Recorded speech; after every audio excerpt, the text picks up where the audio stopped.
Today, we're checking out the Walt Disney World Swan Hotel.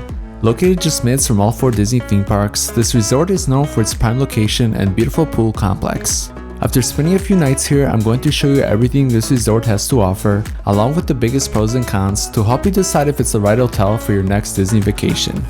Let's find out. And a beautiful morning from here in Orlando, Florida. Today we'll be checking out Walt Disney World Swan Hotel and everything this hotel has to offer. But first, let's start off at the lobby. One thing that's important to know about the Swan Resort is that it's part of a 3-resort complex that also includes the neighboring Dolphin and the Swan Reserve Hotel. Together they share many of the same amenities, giving guests plenty of dining, recreation, and transportation options all within a walking distance. Just outside the main entrance is the resort's transportation area. While complimentary buses are available for getting around Walt Disney World, you also find the Friendship Boat Dock behind the Swan Hotel. From there, you can ride over to EPCOT, Disney's Hollywood Studios, or Disney's Boardwalk, and it's a nice way to travel without having to hop on a bus. One of the perks of staying here at the Swan Hotel is that you get complimentary shuttle service to any of the Disney theme parks. Now, in addition to that, you also get a 30-minute early entry to any of the Disney theme parks, which I think is a pretty nice perk, especially at a hotel like this. Also, one thing I do want to add is that the buses come here every 20 to 25 minutes, so if you tend to miss the first bus, you can always catch the second one.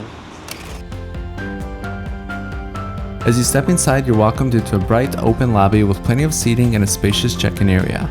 If you arrive before your room is ready or have some time after checkout, the resort also offers luggage storage, so you can head out and enjoy the parks without having to carry your bags around. One thing you'll want to keep in mind is the daily resort fee, which currently costs $50 per night plus tax. While it's an added expense, it does include several perks for 2 guests like high-speed Wi-Fi, paddleboat rentals, fitness classes, nightly movies under the stars, and a few other recreational activities throughout the resort. If you plan on taking advantage of these amenities, it can certainly help offset some of the cost. Across from the front desk is the Disney gift shop, where you'll find everything from Disney merchandise and resort souvenirs to snacks, drinks, and travel essentials. Also located in the lobby is Java, the Swan's Hotel quick service coffee shop, and a great stop if you're looking to grab a coffee or a quick breakfast before heading out to the parks. One thing I really like about staying here is the variety of dining options. The Swan is home to favorites like Il Mulino, Kimonos, and the Garden Grove. Add in everything available at the Dolphin and the Swan Reserve and you'll have more than 20 places to eat without ever leaving the resort area. Next, let's check out the room that I booked for my stay here at the Swan. I booked a traditional room with 2 queen beds located on the 10th floor in the west wing. Walking in, the room has a clean, simple layout that's easy to get around. Right by the entrance is a vanity with a large LED mirror, while across you'll find a closet and an in-room safe for storing your belongings. Just a few steps further is the bathroom. It features a second vanity with plenty of counter space, along with hand soap, lotion, and other essentials you'd expect. Across you'll find a shower and bathtub combo that comes equipped with wall-mounted dispensers for shampoo, conditioner, and body wash. The main part of the room is centered around 2 queen beds. I found the mattresses to be quite comfortable, although the pillows were a little flatter than I would have liked. Between the beds is a charging station with both power outlets and USB ports, making it easy to keep your devices powered up. Across from the beds is a mounted TV above the storage cabinet. From here you can access hotel information, room service, express checkout, and your account statement, which is worth checking each day to review any changes. You also find the mini fridge just below. And over by the window is a small desk that's great if you need to catch up on a little work or simply want a place to sit. My room overlooked the resort's main entrance, and in the distance I could see both the Disney Skyliner and the Friendship boats throughout the day. So when I booked this room, the Marriott website said that this room has no view. So I thought it was just going to be just a window staring into a wall. So when I checked in, however, that was not the case. The front desk person let me know that it's actually a resort view room, meaning that you'll be able to see the resort side of the area. So it's definitely nice to at least be able to see something here. Now that we've seen the inside of the resort, let's head outside and check out all of my favorite parts of the property, the pools and the recreation area. Guests staying at the Walt Disney World Swan have access to several different pools shared between the Swan and the Dolphin, including 2 lap pools and the 3-acre Grotto Pool, complete with waterfalls, a water slide, and more. We'll start here at the lap pool next at the Swan Hotel. This pool is much quieter and more relaxing than the Grotto Pool, which we'll check out a little bit later in the video. So I'm currently at one of the pools here at the Swan Hotel. I gotta say, it's pretty nice. The vibes here are very chill, and it's just a very nice atmosphere. It's also very hot today, so a shade is definitely needed. It's also noontime here, so there's plenty of chairs in this pool specifically, especially front row seats. So it doesn't seem like it's that busy here today, despite being a really hot day. But yeah, it's a really nice pool, and I can't wait to jump in. There's also poolside service here, as well as a bar next to the pool. So if you do want to order something, there are servers going around asking if you want anything to drink, and you can also place your order through the chairs here. There's a little QR code that you can scan, and you can place your order that way if you wish.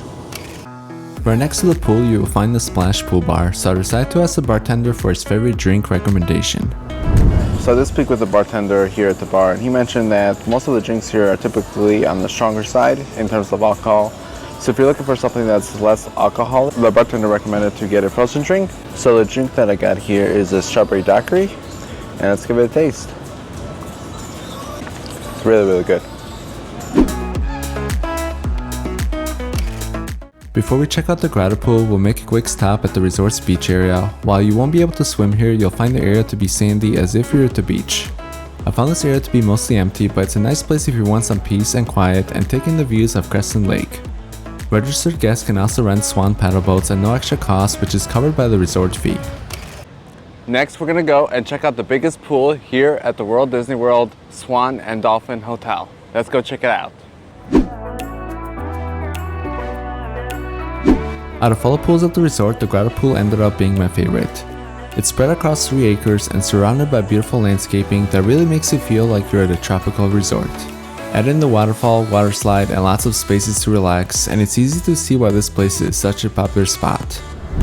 Now this pool area here is called the Grotto Pool. So basically, if you're staying at the Swan, the Dolphin, or the Swan Reserve, you will have access to this pool.